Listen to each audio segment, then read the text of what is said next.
So I thought I was doing everything right with this plant. But look at it, just sad. And trust me, I've been there more times than I want to admit. If your philodendron's looking more hospital ward than Pinterest goals, you're probably making one of the 9 mistakes I'm about to show you. Too much water? Not enough? Wrong pot? Yeah, all that stuff actually matters, and some of it might surprise you. So before you lose another leaf, or worse, the whole plant, let's break down the most common philodendron care mistakes people are still making this year.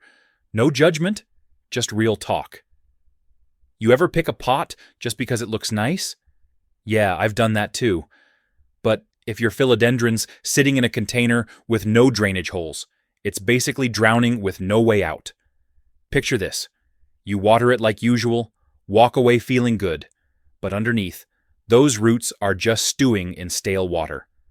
Fast forward a few days, and bam, yellow leaves, mushy stems, root rot creeping in like it owns the place.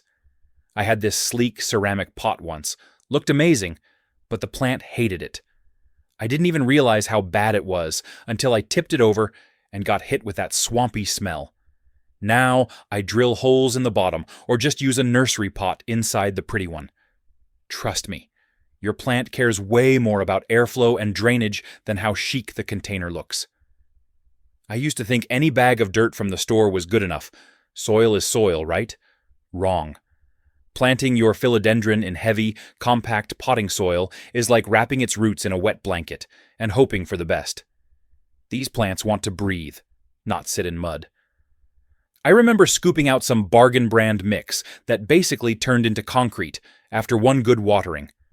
The water just sat there like a mini swamp on top, and the roots underneath were basically suffocating. Now I mix in perlite or orchid bark, sometimes even a little cocoa coir, to keep things airy and loose.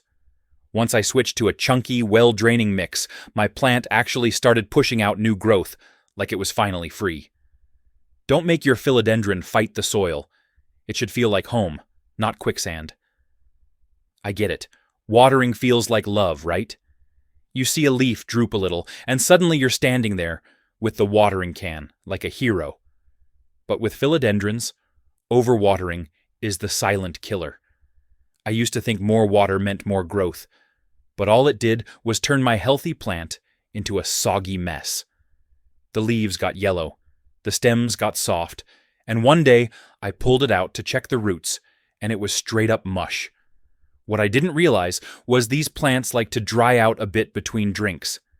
Now I stick my finger in the soil or lift the pot to check the weight before I water. If it still feels heavy, I back off. And ever since I started waiting until the top inch or two is dry, I haven't had a single yellow leaf freak out. Overwatering doesn't show up instantly. It sneaks up on you. So learn your plant's rhythm and stop treating it like a cactus with trust issues. I used to think more light meant better growth. So I parked my philodendron right next to a big, sunny window, front row seat, full blast. Bad move. Within days, those deep green leaves started looking crispy around the edges, like they'd been toasted. Philodendrons aren't sunbathers. They're shade lovers, born under tree canopies, not on a beach towel. Bright, indirect light is the sweet spot. Think filtered sun, not a spotlight. I ended up moving mine a few feet back, where the light's still strong but not harsh, and it bounced back like it never happened. If the leaves start fading, curling, or getting those weird bleached patches, it's probably getting scorched. Direct sun might be great for your mood, but for your philodendron, it's just too much drama. I had this idea that philodendrons were basically vampires, like throw them in a dark corner and they'll be fine. So I stuck mine in this shady little nook by the couch where no natural light ever touched. And surprise, it started stretching like it was begging for sunlight.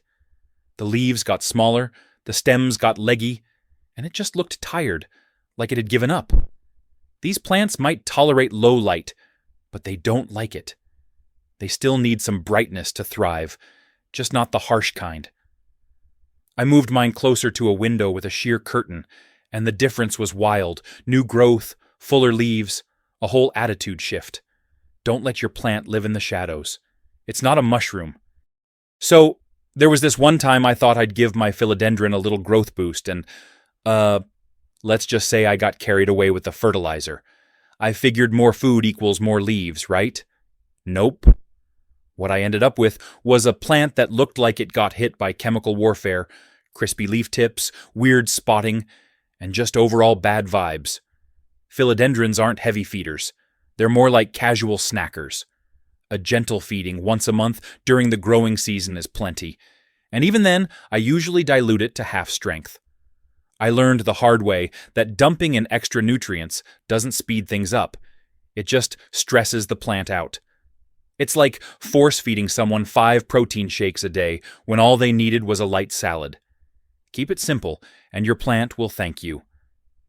I didn't think much of it at first. I had my philodendron chilling near the front door. Looked good. Plenty of light. But then winter rolled in, and every time that door opened, a cold blast hit it right in the face. The leaves started curling. Some turned yellow, and one even dropped off like it had given up on life. Drafts, whether it's from an AC vent, a window crack, or a door you use a lot, mess with the plant's vibe big time. Philodendrons like stable, cozy temps, not surprise gusts of cold air or dry heat blasting from a vent. I ended up moving mine to a spot away from all the action, and it perked up like it could finally breathe. Lesson learned. Your plant's not a fan of drama, especially the kind that comes with fluctuating temperatures. One day I noticed these tiny little dots on a leaf.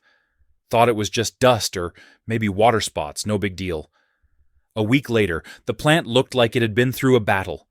Spider mites, mealybugs, you name it. They were throwing a full-on party. The thing is, pests don't show up with flashing signs.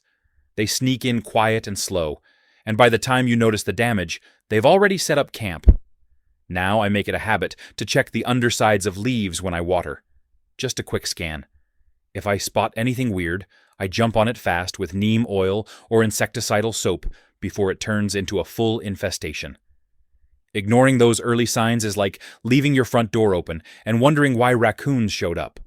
Don't wait for a plant emergency. Catch it early and keep your philodendron pest-free. I used to think wilting was just the plant's polite way of saying, "Hey, I'm thirsty." So I'd wait for that dramatic leaf droop before giving it a drink. Turns out, by the time your philodendron is wilting, it's already stressed out and not in a good way. It's kind of like waiting until your phone dies before charging it every time. Sure, it works, but long term, not great. That constant dehydration messes with the roots, slows down growth, and can even lead to leaf drop. Now I check the soil before it gets to that point. Stick a finger in, or better yet, lift the pot and feel the weight. Once the top couple inches are dry, that's the signal. Waiting for wilting is reactive care. Your plant deserves better than being on the edge of collapse just to get your attention. All right, so if your philodendron's been throwing attitude lately, chances are you're making one of these mistakes without even knowing it. Fix a few of these, and you'll see it bounce back like it just got a new lease on life. Thanks for hanging out. Go check on your plant, and I'll catch you in the next one.